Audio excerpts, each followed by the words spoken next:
দিবসের আন্দোলন সারা পৃথিবীর শ্রমজীবী মানুষকে অধিকার দিয়েছে 8 ঘন্টা কাজের, 8 ঘন্টার বেশি কাজ নয়, 8 ঘন্টা কাজ, 8 ঘন্টা বিশ্রাম, 8 ঘন্টা সৃষ্টিশীল কাজ।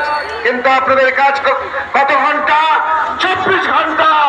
রাত্রি 2টো অসুস্থ শিশু সন্তানকে নিয়ে তাকে নিয়ে শুয়ে আছেন।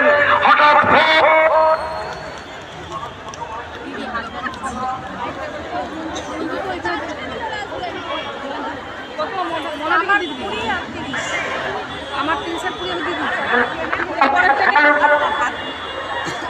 তখনই আপনাদেরকে ছুটতে হবে। অসুস্থ সন্তানকে রেখে, পরিবারকে রেখে কোনো উপায় নেই। 24 ঘন্টা কাজ। আমরা আপনাদের জন্য যেটা 45তম শ্রম সম্মেলনে ভারতবর্ষের 13 সালে